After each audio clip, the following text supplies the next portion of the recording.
Hello friends. Imagine every single light, factory, train, and air conditioner in Japan running for an entire year. That is roughly 1,000 terawatt-hours of electricity. Now here's the jaw-dropping part. According to projections tracked by the International Energy Agency, AI data centers worldwide are on course to consume that same amount of electricity in 2026 alone. Just 2 years ago, in 2024, the figure was 415 terawatt-hours. So we are talking about more than a doubling in 2 years. This is not a distant forecast. It is happening right now, and it is reshaping how governments, utilities, and the biggest tech companies on the planet think about energy.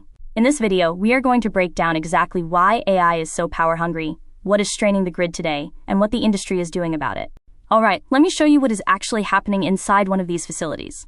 When an AI model trains or answers your questions, it is doing one thing over and over at massive scale: matrix multiplication. Think of it as multiplying giant grids of numbers together, billions of times per second, to update or apply a model's weights. That work is done by GPUs, which are chips purpose-built for this kind of parallel math.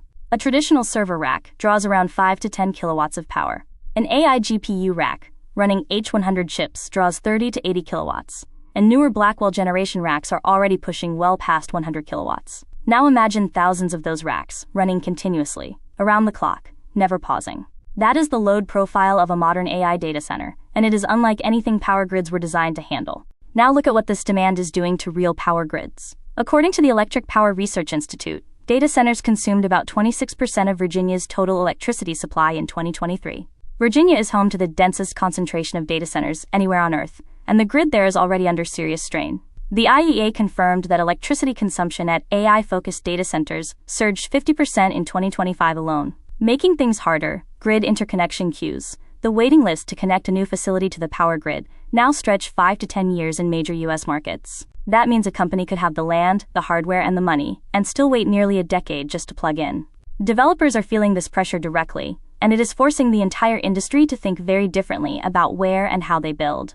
Here is where that thinking is leading. Here is exactly where this pressure leads in practice. On January 9, 2026, Meta announced 20-year power purchase agreements with the energy company Vistra, securing more than 2,600 megawatts of zero-carbon nuclear electricity from 3 plants: Perry and Davis-Besse in Ohio, and Beaver Valley in Pennsylvania.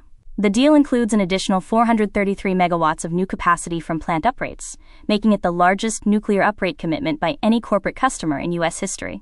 Why nuclear? Because AI data centers need power that is always on. Solar and wind produce electricity only when the sun shines or the wind blows. A nuclear plant runs at over 95% of its capacity, essentially all year round, day and night, rain or shine. For an AI facility that cannot afford to throttle down, that kind of reliability is exactly what is needed, and Meta's deal signals where the whole industry is heading. Meta's nuclear bet is the most visible move, but the industry is pulling several levers at once. First, small modular reactors, or SMRs, are compact factory-built nuclear units that can produce up to around 300 megawatts each. Meta also signed deals with SMR developers Oklo and TerraPower in January 2026 as part of the same announcement. Second, solar and wind paired with large battery storage are being deployed aggressively, though their variable output means they work best alongside firm baseload power. Third, liquid and immersion cooling replaces traditional air cooling by submerging servers directly in dielectric fluid, cutting water consumption by 30 to 50% compared to conventional systems, and allowing much denser, more efficient rack designs. Fourth, companies are actively moving new builds away from saturated hubs like Northern Virginia toward regions with spare grid capacity, places like Idaho, Louisiana, and Oklahoma, where land and power are both more available. Here is the fascinating and frustrating paradox at the heart of this story. AI is genuinely getting more efficient. According to the Stanford AI Index 2025, inference costs, the price to run an AI model, fell 280 times in roughly 2 years. A workload that cost $20 per million tokens in late 2022 now runs for well under $1. That sounds like great news for energy. But here is the catch. Cheaper AI means more AI. Bain analysts found that while token costs were cut in half from 2024 to 2025, tokens consumed grew 450% in the same period. Enterprise AI budgets have grown from around $1.2 million per year in 2024 to roughly $7 million in 2026. The IEA confirmed that AI-focused data center electricity surged 50% in 2025 alone.